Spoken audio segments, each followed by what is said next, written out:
کو میں پروگرام میں شامل کر رہا ہوں. مشرق وسطیٰ اور خاص خلیج ممالک کے اندر طاقت کے توازن کو برقرار رکھنے کے لیے اگر سعودی عرب یہ قدم اٹھاتا ہے تو اس کو کس نظر سے آپ دیکھیں گے, اور کیا سعودی عرب یہ صلاحیت رکھتا ہے؟ چونکہ میں ابھی کچھ ماہرین کی بھی رائے یہاں پہ شامل کر لوں گا.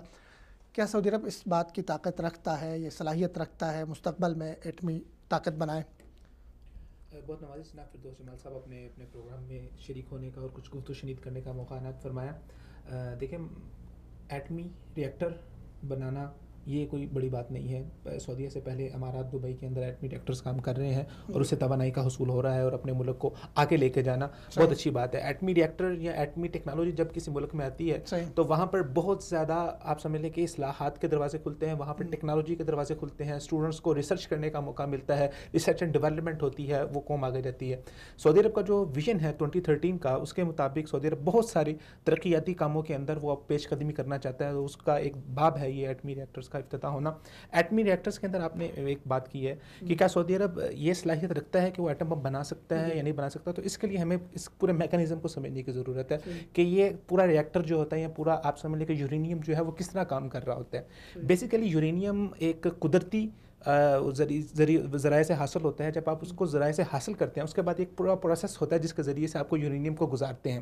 چاہے وہ پورا پروسیس جب گزرتا ہے تو اس میں سے آپ کو یورینیم کے اندر دو طرح کا یورینیم پایا جاتا ہے. ایک ہوتا ہے اسے ہم کہتے ہیں U-238 اور ایک ہوتا ہے U-35.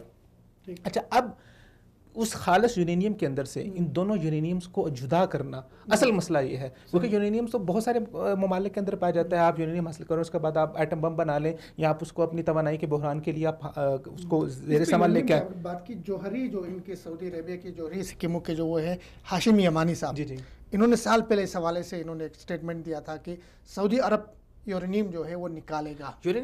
دیکھیں, ایٹمی ریئیکٹر آپ کو, لیکن اس نے اگلے جی دوسرے جملے میں اس نے یہ بھی کہا ہے کہ ضرورت پڑی اگر ہم اس میں خود کفیل ہوتے ہیں تو ہم ایٹم بم بنانے کی طرف بھی وہی میں آپ کو تفصیل بتا رہا ہوں. جو U-238 ہے وہ مادہ, وہ یورینیم آپ کے ایٹامک بم کے لیے استعمال نہیں ہو سکتا, کیونکہ آپ سمجھ لیں کہ کوئی ایٹمی بم جو ہے وہ کوئی خاص کوئی علیحدہ سے نہیں ہوتا. وہی میزائل ہوتے ہیں, ان میزائل کے اندر اگر آپ بارود بھر دیتے ہیں تو وہ عام میزائل ہیں, اور اگر ان میزائل کے اندر آپ یورینیم بھر جاتے ہیں تو ایک ایٹامک میزائل بن جاتے ہیں. اچھا, U-238 جو ہے وہ ایٹامک بم کے اندر استعمال نہیں ہو سکتا. ایٹامک بم کے اندر استعمال کرنے کے لیے آپ کو جو یورینیم چاہیے ہے وہ ہے U-235. اچھا, اب اس پروسیس کا جو پورا عمل ہے جس میں آپ یورینیم سے ان دونوں یورینیمز کو علیحدہ کرتے ہیں, یہ ایک بہت بڑا پروسیس ہے. آپ کو 1 کلو یورینیم کے اندر سے صرف 6 سے 700 گرام کی مقدار جو ہے وہ U-235 کی ملتی ہے, اور اس کے لیے آپ کو بہت بڑی بڑی مشینیں لگانی پڑتی ہیں, اور وہ مشینیں بنانا فی نفس سے ہی بہت بڑی ایک ٹیکنالوجی ہے. پاکستان کے اندر 2 بڑی فیکٹری ہیں جو بنا رہی ہیں, جو مشینیں بنا رہی ہیں, اور اس کے اندر ایک نئی ٹیکنالوجی جو پاکستان بھی استعمال کر رہا ہے وہ لیزر ٹیکنالوجی ہے. اس کے لیے چھوٹی جگہ ہوتی ہے, اور وہ مطلب یہ کافی لمبا پروسیس ہے. آپ کو ایک بم کے لیے 25 کلو یورینیم چاہیے, جس کے لیے آپ کو کئی سال لگ جاتے ہیں. مدنی صاحب کو پروگرام میں شامل کرتے ہیں. مدنی صاحب, سعودی عربیہ کو جتنی تھریٹس ہیں, جتنی دھمکیاں ہیں, جس طرح کی ریاض کے اوپر جو ہے میزائل پھینکے گئے, مطلب ایک تھریٹ ہے اس خطے کے اندر سعودی عربیہ. اور پھر سعودی عربیہ امت کے نظر میں جو ہے اس کا مقام, اس کا وہ حرمین شریفین, اس کا دفاع. تو سعودی عرب اگر کوئی قدم اٹھاتا ہے اس کے دفاع کے لیے, اپنے دفاع کے لیے, تو اس کو کس نظر سے آپ دیکھتے ہیں؟ دیکھیں, یہ بہت اچھا فیصلہ ہے. سعودی عرب نے بہت اچھا فیصلہ کیا ہے, اگرچہ دیر آیت درست آیت کے مطابق اس کو کہہ سکتے ہیں کہ دیر ہوئی ہے. اور پاکستان نے جو ایٹم بم بنایا اس میں بھی سعودی عرب کا بڑا ایک کردار رہا ہے, رول رہا ہے. اور سعودی عرب نے پاکستان کی مالی امداد بھی کی ہے, اور ہر طرح سے جو پابندیاں لگی تو اس میں بھی پاکستان کی امداد کی ہے. تو دفاع کسی بھی ملک کا جو ہے نا بہت ضروری ہوتا ہے. دفاع کمزور ہو تو پھر وہ اس ملک کو بڑے بڑے حملوں کا خطرہ ہوتا ہے, اور بہت سے مسائل سے وہ گزرتا ہے. تو اپنے دفاع کو مضبوط کرنے کے لیے, اور اس وقت جو 21ویں صدی میں جو صورتحال چل رہی ہے, مشرق وسطیٰ خصوصاً وہ جنگ زدہ ہے, اور مشرق وسطیٰ کو توڑنے کی کوششیں ہو رہی ہیں. عراق کی حالت دیکھ لیں, وہ شام کی دیکھ لیں, اور پھر یمن کی دیکھ لیں. تو ایسی صورتحال میں مشرق وسطیٰ کو مضبوط کرنا, پھر سعودی عرب کے جو ذمہ دار ہیں ولی عہد, انہوں نے بھی کہا کہ ہم جو ہے وہ مشرق وسطیٰ کو ایک جدید طرح سے بنائیں گے اور محفوظ بنائیں گے. تو یہ ساری صورتحال دیکھیں تو ہم 21ویں صدی میں یہ بہت شاندار فیصلہ ہوا ہے. اور اگر یہ ہتھیار بناتے ہیں, ایٹمی ہتھیار بناتے ہیں اپنے دفاع کے لیے اور مشرق وسطیٰ کے دفاع کے لیے، تو یہ بہت شاندار فیصلہ ہو جائے گا، یہ توازن برقرار رہتا ہے۔ بات کرنا چاہتا ہوں کہ ایٹمی ہتھیار بنانا کوئی اتنا آسان کام نہیں کہ آپ نے ایٹمی ریئیکٹر بنا لیا اس کے بعد اگلے دن اس پہ میں آپ کو پڑھ کے سناتا ہوں۔ اس پہ ڈیبیٹ ہو گئی، سعودی عرب ایٹمی طاقت بن سکتا ہے، بنا سکتا ہے، نہیں بنا سکتا ہے، کتنا مشکل ہے۔ اس پہ میں پرویز ہود مشہور ہے ہمارے یہاں، ٹھیک ہے نا، ان سے اختلاف رائے ہو سکتا ہے، ان کی فکر سے اختلاف ہو سکتا ہے۔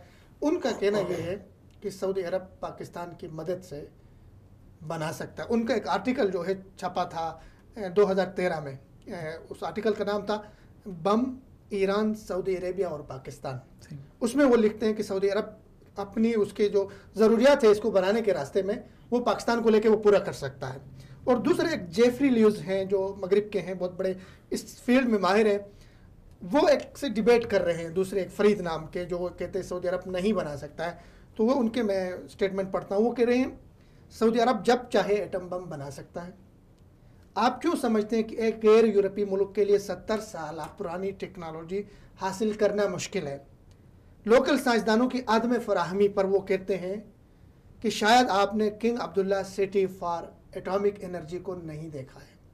تو مطلب وہ یہ سمجھ رہا ہے کہ دو جہتیں ہیں۔ میں آپ کو بتاؤں فردوس صاحب کہ جو ایٹم بم بنانا ہے آج کے دور میں کوئی انہونی نہیں ہے یا کوئی اتنا بڑا وہ سائنس نہیں رہ گیا۔ ایٹم بم بنانا ابھی اس دور میں آپ کو سب سے بڑا جو سامنا کرنا پڑتا ہے وہ دنیا کی جو نیگیٹیوٹی ہے اس کا سامنا۔ اب دیکھیں نا، سعودی عربیہ نے ایٹمی ریئیکٹر بنایا ہے، ایٹمی ریئیکٹر پہ یہ چیم گوئیاں ہونے لگی ہیں کہ سعودی عربیہ شاید ایٹم بم حاصل کرنے جا رہا ہے۔ ایٹم بم اگر سعودی عربیہ حاصل کر لیتا ہے تو دنیا یہ سمجھے گی کہ خطے میں توازن جو ہے قوت کا وہ بگڑ جائے گا اور ایران کے ہاتھوں سے نکل کے سعودی عربیہ کے ہاتھوں میں آ جائے گا۔ اور یہ سعودی عربیہ اپنا حق محفوظ رکھتا ہے، ہر ملک اپنا آزاد ملک اپنا حق محفوظ رکھتا ہے کہ وہ اپنے سرحدوں کی حفاظت کرے۔ لیکن ایٹم بم بنانا جو ہے وہ جس طرح آپ کہہ رہے ہیں نا کہ شاید کوئی ایک بہت بڑی سائنس ہے، وہ چیز نہیں ہے۔ سعودی عربیہ کے پاس بھی سائنسدان ہوں گے، ظاہر سی بات ہے، اگر وہ ایٹمی ریئیکٹر چلا سکتے ہیں تو وہ ایٹم بم بنا سکتے ہیں۔ It's not big deal.